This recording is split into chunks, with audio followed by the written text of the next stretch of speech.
बिस्मिल्लाहिर्रहमानिर्रहीम। अस्सलाम वालेकुम। Welcome to my YouTube channel. कैसे हैं आप सब लोग। आज मैं यखनी पुलाव की बहुत ही बेहतरीन सी रेसिपी के साथ आई हूँ। आप इसको अगर step by step her step को फॉलो करेंगे तो आपको बहुत ही ज़बरदस्त जायका मिलने वाला है ये यखनी पुलाव का। तो आज हम बीफ का यखनी पुलाव बनाने वाले हैं।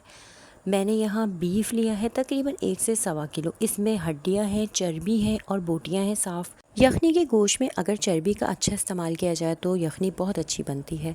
1 बंच लहसुन लिया है, 1.5 से 2 इंच मोटा अदरक का टुकड़ा लेके काट लिया है और गरम मसाले में सारी चीज़ें शामिल हैं। बादियान के फूल, दालचीनी, काली मिर्च, लौंग, बड़ी इलायची।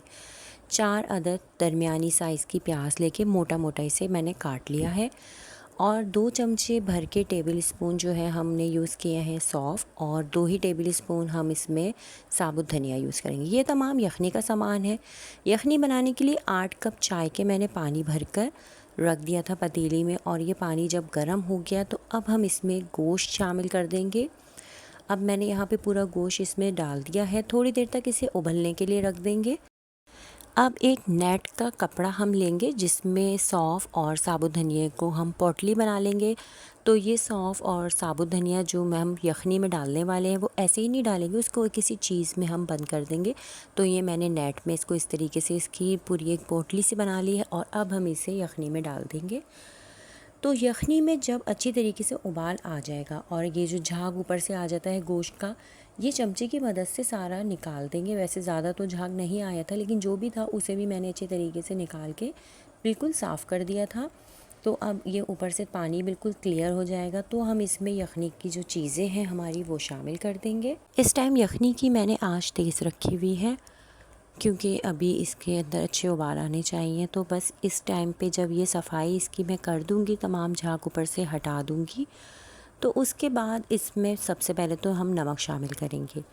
नमक को हम तकरीबन मैंने इसमें नमक जो है वो 1 टीस्पून डाला था और फिर थोड़ा सा क्वार्टर के करीब जो है वो दोबारा टीस्पून शामिल किया था। तो तकरीबन सवा टीस्पून मैंने इसमें नमक डाला है और तमाम मसाले फिर जो यखनी के थे, प्याज, लहसुन, अदरक, गरम मसाला। अच्छा, गरम मसाले में उस वक्त मैं बताना भूल गई थी, बादियान और जवतरी भी मैंने, सॉरी बादियान कह रही हूँ, जवतरी और जौत भी डाले थे। तो ये तमाम चीज़ें डालने के बाद अब जो वो पोटली हमने तैयार की थी ना सौंफ और साबुत धनिया की, वो भी इसी टाइम पे हम डाल देंगे। तो बस ये यखनी का सारा सामान हमारा रेडी हो चुका है। बस यही चीज़ें इसमें शामिल होंगी और अब थोड़ी देर तक के लिए इसको उबलने के लिए रख देंगे। थोड़ा अच्छी तरीके से 2-3 उबाल देने के बाद फिर हम इसको कवर करके रखेंगे। आँच हम उस टाइम पे दरमियानी कर देंगे, बहुत तेज़ आँच पे नहीं रखेंगे। अब इसे इतनी आँच पे पकाएंगे कि हमारी जो ये यखनी है ये अच्छी तरीके से पक जाए, तमाम जो इसकी चर्बी है उसमें से अच्छी तरीके से ऑयल निकल जाए, गोश्त गल जाए, मसाले सारे गल जाए। तो बस यहाँ मैंने इसे कवर करके रख दिया था। अच्छे इस टाइम पे आप देख लीजिए कहीं ऐसा ना हो कि यखनी उबल जाए। तो थोड़ा सा ढक्कन खोल भी सकते हैं लेकिन मैंने इसको पूरा कवर कर दिया था तो ये उबल नहीं रही थी।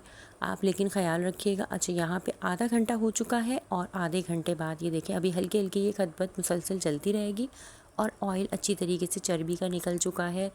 बहुत अच्छी तरीके से थोड़ी सी यखनी भी कम हो गई और मैंने यहाँ पे बोटी को जब चेक किया तो ये थोड़ी सी कच्ची थी अभी। तो आधे घंटे बाद तकरीबन ये गल तो गई है लेकिन अभी जिस तरीके की हमें गलानी है ये वैसी नहीं है। तो मैंने मज़ीद इसे आधा घंटे के लिए फिर से कवर करके इतनी आंच पे रखा था कि इस तरीके से खतपत मुसलसल इसमें होती रहे और ये पकती रहे। तो मज़ीद आधा घंटा पूरा इसको इसी तरीके से पकाने के बाद, जो कि दरमियानी से कम आंच थी, मैंने फिर बोटी निकाल के चेक की छुरी से तो ये अच्छी तरीके से कट रही थी। फिर मैंने इसे हाथ से भी दबा के चेक किया तो ये बहुत अच्छी तरीके से गल चुकी थी। तो मैक्सिमम 1 घंटे में हमारा ये गोश्त गल चुका है और अब हमारी जो ये यखनी है इसका चूल्हा बंद करके रख देंगे और वो जो पोटली बना के रखी थी वो निकाल के मैं अलग एक प्लेट में खोल के इसका मसाला रख दूँगी, जिसका अभी हम आगे इस्तेमाल करेंगे, जो मैं आपको आगे बताती हूँ। ठंडी होने के बाद यखनी को हम छान लेंगे। किसी छलनी के नीचे एक बड़ी पतीली रख लीजिएगा ताकि सारी यखनी उस पतीली के अंदर गिरे। इसे हमें फेंकना नहीं है यखनी को। तो मैंने नीचे एक पतीली रखी हुई है और ये तमाम यखनी उसमें जमा हो गई है। अब ये जितनी भी बोटियां हैं इसे अपने हाथ से आप हटा देंगे और एक प्लेट में साफ़ करके रख देंगे। जितना भी इसमें गरम मसाला वगैरह इसमें चिपका हुआ है वो सब हटा दीजिए और अब ये तमाम चीज़ें जो रह गई हैं, इसमें से अदरक हमारे काम की है और काली मिर्च। तो अदरक मैं निकाल के ये एक साइड में प्लेट में रख दूँगी और काली मिर्च भी निकाल लूँगी, क्योंकि इन दोनों का भी हम इस्तेमाल करेंगे। बाकी इसमें बचा लहसुन और प्याज, तो इसको बहुत अच्छे से चमचे की मदद से दबा के जो इसका पानी है ना, रस है, वो भी निकालेंगे। अच्छा, यहाँ पे मैंने क्वार्टर पानी का इस्तेमाल किया है, क्वार्टर कप पानी मैंने इसमें शामिल करके इसका रस मज़ीद निकाला है। चाहे तो आप इसे हाथ से भी मसल के निकाल सकते हैं। ये रस हमारी यखनी के अंदर जा रहा है, जो कि नीचे रखी है पतीली के अंदर। तो ये छलनी की मदद से सारा रस यखनी में शामिल हो रहा है, तो उसका जायका और भी बेहतरीन हो रहा है। तो बस ये अब इस टाइम पे ये इसका रस निकालने के बाद ये जो इसका गूदा बचा है, इसे हम फेंक देंगे, ये हमारे किसी काम का नहीं है। यखनी से जो बोटियाँ मैंने अलग करके रखी हैं, ये प्लेट में रख ली हैं, जो अभी हम यखनी का मसाला बनाने में इस्तेमाल करेंगे। और ये सारी यखनी है जो कि हमने छान के अलग करके रख ली है, जो आगे हमें यखनी में मसाले के साथ चावल बनाने के काम आएगी। अब यहाँ पे इस टाइम पे चावल को भिगो दीजिए। 20 से 25 मिनट हमारे चावल भीग के अच्छी तरीके से तैयार हो जाएंगे। इतनी देर में हम यखनी का मसाला तैयार कर लेंगे। ये जो मैंने आपसे कहा था सौंफ और साबुत धनिया रखने को, तो इसको हम इस टाइम पे पीस लेंगे। अब आप इसे मशीन में पीस लीजिए, या फिर आपके पास अगर कूंडी है तो उसमें पीस के इसको बारीक पेस्ट बना लीजिए, या थोड़ा मोटा मोटा रखें। ये मैंने मशीन में पीसा है और इसको बारीक पीस के इसका हमने पेस्ट एक साइड कर लिया है। ये अदरक और काली मिर्च है जो यखनी में से निकली, और ये गरम मसाला मैंने अलग से लिया है। ये भी पूरा गरम मसाला है, काली मिर्च, लौंग, सफ़ेद ज़ीरा, बड़ी इलायची। अब ये हरा मसाला हमें तैयार करना है, जिसमें हरी मिर्चें हैं, पुदीना है, हरा धनिया है। इसकी हमें चटनी सी बना लेनी है, जो कि हम मसाले में शामिल करेंगे। 10 अदद हरी मिर्चें हैं, और बाकी अपने हिसाब से आप हरा धनिया पुदीना लेके इसका ये पेस्ट हम तैयार कर लेंगे। पेस्ट बना के आप इसे अलग रख देंगे। अब ये 3 अदद मोटी तकरीबन हमारी प्याज है, जिसे बारीक काट लिया है, जो कि भगवान में इस्तेमाल होगी। सबसे पहले ऑयल शामिल करेंगे। ऑयल को आप यहाँ देखेंगे, अगर यखनी बहुत ज़्यादा ऑयली है तो ऑयल ज़्यादा नहीं लेंगे, तो मैंने यहाँ आधा पाव ऑयल का इस्तेमाल किया है। और इसको गर्म करने के बाद इसमें हम प्याज शामिल कर देंगे, जो कि 3 अदद दरमियानी साइज़ की प्याज है। अब इसमें जो अगली चीज़ हम शामिल करेंगे वो गरम मसाला है। थोड़ी देर इसको पहले हम पकने देंगे ऑयल में, और उसके बाद इसमें गरम मसाला शामिल कर देंगे। तो बस अब इसमें गरम मसाला डाल दिया है। गरम मसाले को अच्छी तरीके से मिक्स कर देंगे, और अब इस प्याज को लाल होने देंगे। जैसे ही प्याज का कलर लाल हो जाएगा, अब यहाँ प्याज लाल हो चुकी है, तो बस प्याज लाल होते ही इसमें लहसुन अदरक का पेस्ट शामिल कर देंगे। लहसुन अदरक का पेस्ट मैंने इसमें 2 टेबल स्पून 2.5 टेबल स्पून भर के डाल दिए हैं, और बहुत अच्छी तरीके से इसको भूना है।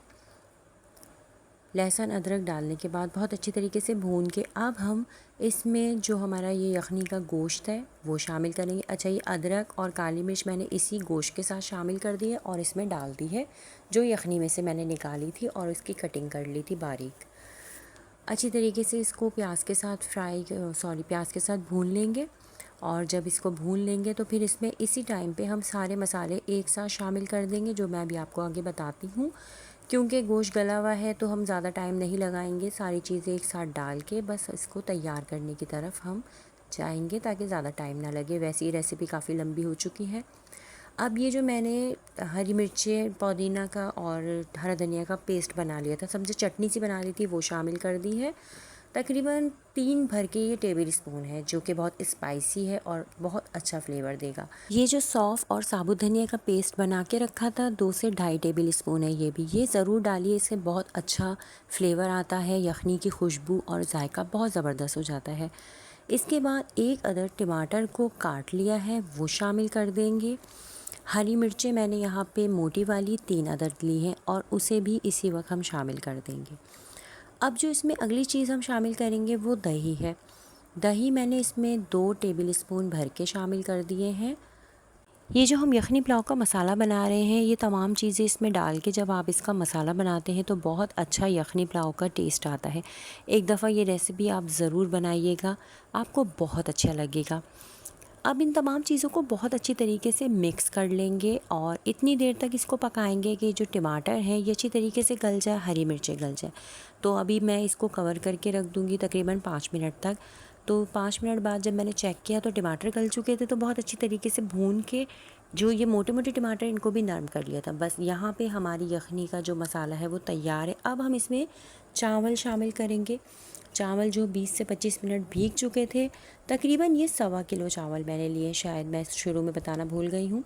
तो 1.25 किलो चावल थे, ये मैंने इसमें शामिल कर दिए हैं। पूरे चावल डाल के बहुत अच्छी तरीके से यखनी के मसाले के साथ चावल को मिक्स कर लेंगे। तो बहुत अच्छी तरीके से जब ये चावल और यखनी का मसाला मिक्स हो जाएगा, तो अब इस टाइम पे हम यखनी की जो यखनी हमने तैयार करके रखी है वो शामिल करेंगे। यखनी जो है वो 5 कप तकरीबन बची है हमारी। 3 कप पक्के ख़त्म हो चुके हैं, क्योंकि टोटल मैंने 8 कप लिए थे, तो 3 ख़त्म हो चुके हैं और 5 कप यखनी है। शुरू में मैंने 4 कप डाल के 1 कप बचा लिया था कि अगर ज़रूरत पड़ी तो डालूँगी। तो मैंने जब इसे मिक्स किया तो मुझे आइडिया हुआ कि नहीं, अभी भी कम है पानी, तो मैंने फिर मज़ीद यखनी इसमें शामिल करके पूरे 5 कप डाल दिए थे। तो यखनी मैंने अब बचाई नहीं थी, ये पूरे 5 कप यखनी हमारे इसमें इस्तेमाल हो गए थे। और इसी में हमारी जो है ये चावल पक के गल चुके थे, मज़ीद पानी डालने की ऊपर से ज़रूरत नहीं पड़ी थी। तो बस यहाँ पे हम इसे चावल को गलने के लिए रख देंगे। और इस टाइम पे अच्छा एक चीज़ आप बहुत ख़याल रखना है कि नमक चेक करेंगे, क्योंकि यखनी में हो सकता हो नमक कम हो जाए, तो आप यहाँ पे नमक चेक कीजिए। अगर आपको ज़रूरत है तो नमक शामिल कीजिए। तो मैंने यहाँ पे नमक डाल दिया था और उसकी वीडियो नहीं है, तो वो मैं नमक शामिल कर चुकी हूँ। तकरीबन 1 ही चम्मच मैंने भर के इसमें शामिल किया था नमक का। तो बस थोड़ी देर बाद इसकी जितनी भी यखनी थी वो ख़त्म हो चुकी है और चावल अब तकरीबन हमारे तैयार हो चुके हैं, गल चुके हैं। तो इसे अच्छी तरीके से मिक्स करके फिर मैं इसे डिश आउट कर लूँगी। तो यहाँ हमारी यखनी पुलाव तैयार है। इसका जायका आपको कैसा लगा, मेरी रेसिपी आपको कैसी लगी, मुझे ज़रूर अपनी राय से आगाह कीजिए। मुझे आपकी राय का इंतज़ार रहेगा। मेरे चैनल को सब्सक्राइब कर दीजिए, वीडियो को लाइक कर दीजिए। प्लीज़ मुझे सपोर्ट कीजिए, मेरा नया चैनल है, मुझे आपकी सपोर्ट की ज़रूरत है, ताकि मुझे अंदाज़ा हो कि आपको मेरा चैनल कैसा लग रहा है। यखनी पुलाव के साथ रायता है और ये लाल पिसी हुई भुनी हुई चटनी है। अगर आप कहेंगे तो इसकी भी रेसिपी मैं आपसे शेयर कर दूँगी, जो कि बहुत ज़बरदस्त लगती है यखनी पुलाव के साथ। तो बस मिलते हैं आपसे अपनी किसी अगली नई रेसिपी के साथ। अपना बहुत ज़्यादा ख्याल रखिएगा। अल्लाह हाफ़िज़।